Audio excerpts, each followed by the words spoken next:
Okay, we're with Mr. Narend Singh, Chief Whip of the IFP. How are you doing today, sir? Good, thanks. You're looking at the whole picture, but let's start in KZN. How are you feeling about your results? Well, so far, I don't think we are pleased with what we are seeing. However, we are being told by leadership on the ground that lots of results need to come in, and that could make a difference. But generally disappointed that we have not done as well as we expected. Looks like the MK train has hit everybody down in KZN. The MK train has been hitting, in some of the provinces, hit the ANC. I think they've been injured more than us. We are relatively unscathed in terms of numbers and percentages that we've had in previous elections. So, that's a positive from our side. And it seems we'll increase the number of members that we have in the legislature and the National Assembly. But still, that's not good enough. Of course, now is the time of lobbying and whispering behind corners. Are you whispering behind corners with anyone at this stage? We're hearing whispers, let me put it to you that way. We haven't, nobody has formally approached us, or neither have we approached anybody formally. But I think everybody's playing a wait-and-see game until at least 5 o'clock this afternoon or so, when you get a better picture of where things stand. And then I think there'll be talks starting on how to form government.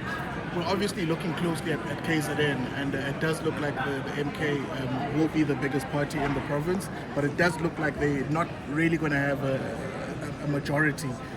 So there's all realms of possibilities when you just look at the numbers. Are you willing to give us any insight into what the possibilities are from where you sit strategically?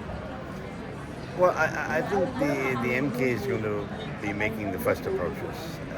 They will not approach the ANC. They've made that clear. But from what we heard yesterday and through grapevine and on the news, I think the daughter of Mr. Zuma indicated that if they had to work with anybody in KZN, it would be with the IFP.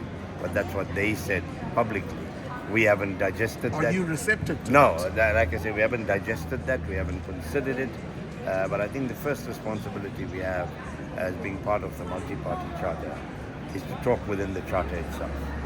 But clearly the Charter is not going to have enough. No, it's not going to have. But if you come in as a bloc, then it might have more influence. Because if you look at national, if you look at the number of votes, the DA and us and Freedom Front, it runs into about 2.3 million, which is a sizable number. And if you say ANC at 3.3 and we are 2. It means something. But I think the Charter leaders are also meeting later this afternoon just to figure out how the Charter should move as a bloc, as individual parties, or whatever they're going to decide. And we'll know later in the day, because we've got to sort that out first before we move forward. As you know, in KZN we've got coalitions with the DA. In quite a few of the municipalities. It's working well. So far there hasn't been major challenges, and we can't just ignore it. And then there's some suggestion from some analysts that we could see an ANC, DA, IFP grand coalition, as it were, in KZN, in national. Would you be willing to We've heard about that as well. So for some time now, even long before the elections. But we haven't given it much thought, because I think all of us waited for election day. But now that the die is cast, how realistic would it be? Is it possible? I think to a large extent it will depend on the DA, because they are considered to be the opposition. And sometimes I think we play with words in such a way that opposition becomes enemy. And an opposition party should not be an enemy. And you've got grand coalitions in Germany and in other parts of the world that work.